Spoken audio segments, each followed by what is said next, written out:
Europe سے مشرق تک مغرب کی طرف جانے والا راستہ تلاش کرنے والا یہ شخص کون تھا؟ اور اس نے کبھی اس بات کی توقع بھی نہیں کی ہوگی کہ ایک غیر معمولی واقعہ اس کی زندگی بدل دے گا۔ کیا امریکہ واقعی حادثاتی طور پر دریافت ہوا تھا؟ یہ کہانی آج میں آپ کو بتاؤں گا۔ تو دوستو، آج میں آپ کو ایک ایسے شخص کی کہانی بتاؤں گا جس کا نام ہم بچپن سے سنتے آ رہے ہیں اور ڈسکوری کی ہر کتاب میں اس کا نام موجود ہے۔ اسی نے ہی امریکہ دریافت کیا تھا۔ لیکن رکیے، کیا واقعی کولمبس نے ہی امریکہ دریافت کیا تھا؟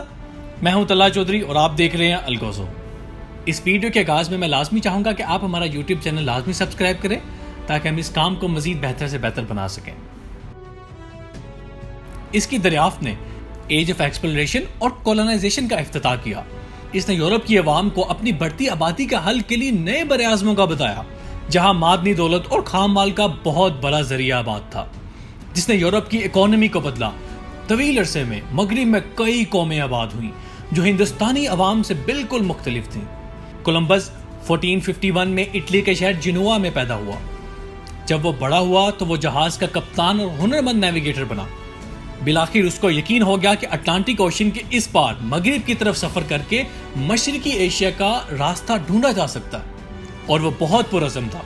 آخرکار اس نے کوئین ایزابیلا کو مالی امداد دینے پر راضی کر لیا، حتیٰ کہ کوئین نے اس کو یہ خوشخبری بھی سنا دی کہ اگر وہ کوئی لینڈ ڈسکور کرتا ہے تو اسے اس کا گورنر بنا دیا جائے گا۔ پھر اس کے جہاز 3 اگست 1492 کو اسپین سے چلے۔ ان کا پہلا سٹاپ کینری جزیرہ تھا، جو کہ افریقہ کے ساحل کے ساتھ واقع تھا۔ پھر 6 ستمبر کو یہ کینری سے روانہ ہوئے اور مغرب کی طرف اپنے مشن پر چل پڑے۔ یہ ایک بہت ہی طویل سفر تھا۔ اس کے باقی ساتھی سفر سے تھک چکے تھے اور مشکلات سے خوف زدہ ہو کر واپس جانا چاہتے تھے، لیکن کولمبس نے سفر جاری رکھنے پر اصرار کیا۔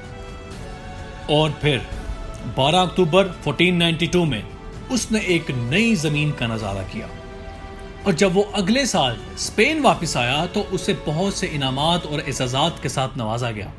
اس کے بعد اس نے اٹلانٹک اوشن کے 3 سفر اور کیے، جس سے اس نے چائنا اور جاپان سے رابطہ استوار کیا، اور پھر ٹھیک اپنے وعدے کے مطابق اس کو امریکہ کا گورنر بنا دیا گیا۔ لیکن وہ ایک ناکام ایڈمنسٹریٹر تھا، حتیٰ کہ کچھ ہی عرصے بعد اس کو سیٹ سے ہٹا دیا گیا اور واپس اسپین بھیج دیا گیا۔ اس کے بارے میں کافی افواہیں موجود ہیں کہ کولمبس کی موت غربت میں ہوئی تھی، اور یہ بھی مشہور ہے کہ مرتے وقت وہ کافی دولت مند تھا۔ لیکن یہ بات واضح ہے کہ کولمبس کے پہلے سفر کا یورپی تاریخ پر انقلابی اثر پڑا۔ ایک تاریخ جو کہ اسکول کا ہر بچہ جانتا ہے، وہ ہے 1492، جب اس نے امریکہ کی سرزمین دریافت کی۔ لیکن یہ اعتراض بارہا کیا جاتا ہے کہ کولمبس وہ واحد شخص نہیں تھا جس نے امریکہ دریافت کیا۔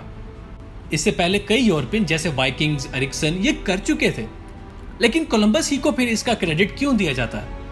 اس کی وجہ بہت سادہ ہے، وہ یہ کہ وائکنگز اور ایرکسن نے اس زمین کا پتہ تو چلا لیا، لیکن وہ اس کو آباد نہیں کر سکے، جبکہ کولمبس نے یورپ سے کئی لوگوں کو وہاں پر آباد کروایا، اس لیے اس کو اس بات کا کریڈٹ دیا جاتا ہے۔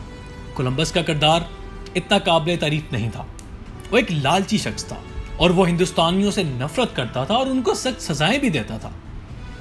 بہرحال تاریخ ان ظلم و ستم کی کہانیوں سے بھری پڑی ہے۔ دوستو، یہ تھی کرسٹوفر کولمبس کی کہانی۔ اگر آپ مزید انفلوئنشل پرسنالٹیز کے بارے میں جاننا چاہتے ہیں تو اس چینل کو سبسکرائب کریں۔ شکریہ۔